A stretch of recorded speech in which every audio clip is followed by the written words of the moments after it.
After getting to know where your enemy is, the size of your enemy, after getting to know the machinery that the enemy has and so on, as much as you possibly can about the enemy, then figure out the weaknesses of the enemy and try to divide the enemy.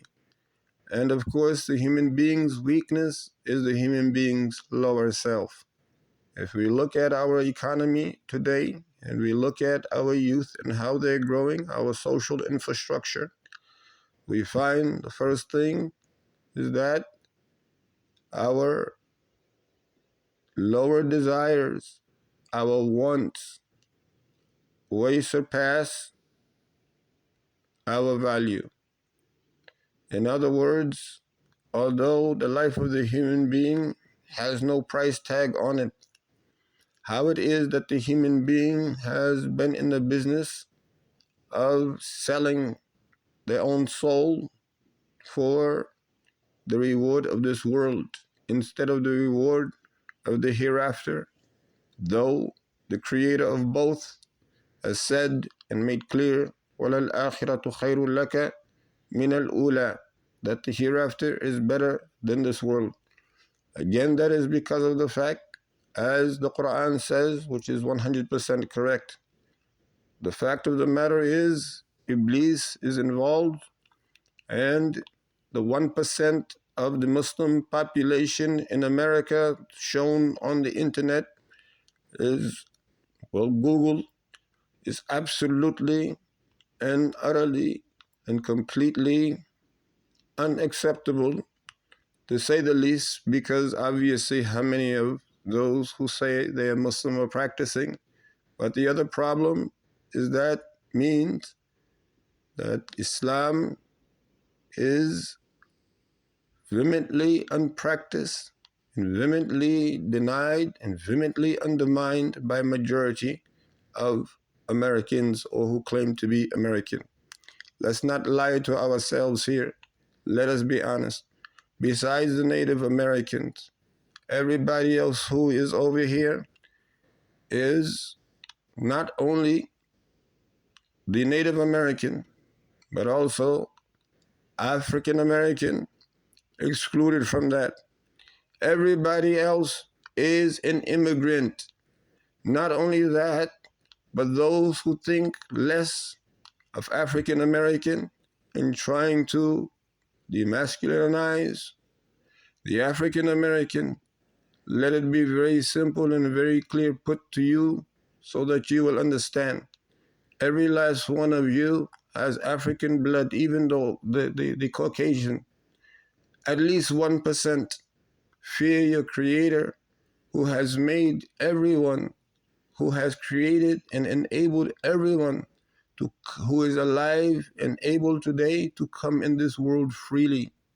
Do not believe for one moment that no matter what it is that you have, no matter how far you think you have become, that you can continuously commit injustices all over the world and then turn around and tell us, indigenous American urbanites, that we do not need peace, and that's what Islam means.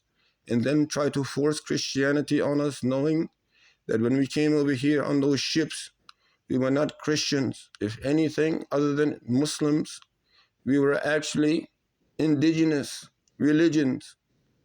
We were witchcrafters. Fine, we used to do witchcraft. That's our religion. That's what we used to practice in Africa before we were captured and then sold into slavery. But understand one thing is for sure.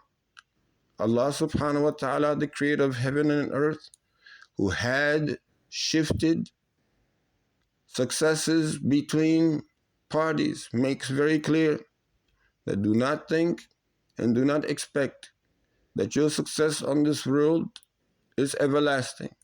Because indeed, the day is going to come, whatever it is that you built here, you will lose it. However, this is something in which we're telling you today. Yesterday is gone, today is going. Tomorrow, the only one that is guaranteed that we look forward to, that those who are the party of Rasulullah sallallahu alayhi wasallam, The People's Republic of the Shahadatu an la ilaha illallah wa anna Muhammadan abduhu wa rasuluhu. We only look forward to the reward of Allah subhanahu wa ta'ala on that day anyway. And therefore, we only know two. We only know victory, and we only know the Jannah, the hereafter. We don't have a third one. The only reason why we are working is for that in which our Creator says to call to peace, call to submissiveness to the one Creator who created us all, so we can all live accordingly peacefully. How it is, again, that you have a president or a leader of a company or of a country, and they themselves are placed in that position out of a promise. And in this case, let's just say that it is the student loan forgiveness. And they are not able to get it done because it's too large of an amount, and it would change the economy to some degree that, in other words, the way it is now, it is regulated. The economy can practically be forecasted. But if something like that happened, people will have too much money not to pay back. So that's why we can spend so much more money in war and trying to overthrow leaders overseas, no problem, lose all the money in invading, other countries, which is widely shown on social media. But we cannot give to our poor, our destitute, our elderly.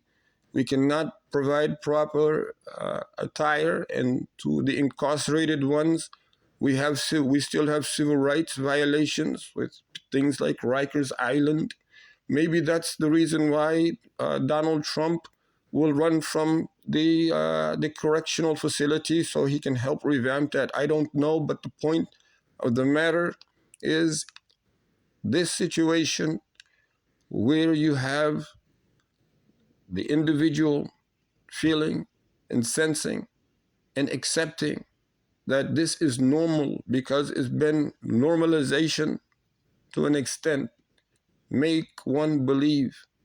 And then when they find out that it is a lie, they decide to hold on to it. It is completely unacceptable. And to be real about the situation, if you say Jesus Christ was a Christian, you know you're lying. Because Jesus Christ himself could not have been following his own self. And that's what the meaning of Christian is. So don't lie to yourself. And then if you stay with that, although you know it's a lie, then obviously you're not following the order of God. You're not following the order of the Creator. You're following the order of the shaitan, of the devil, who says, do not accept the truth. So you have to go through all of these executive branches. The president or whoever leader has to go through all of these procedures in order to get student forgiveness done.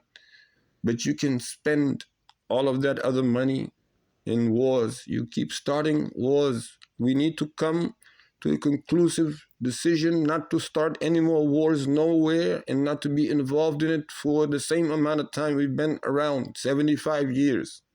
And reparation and child support for all of African Americans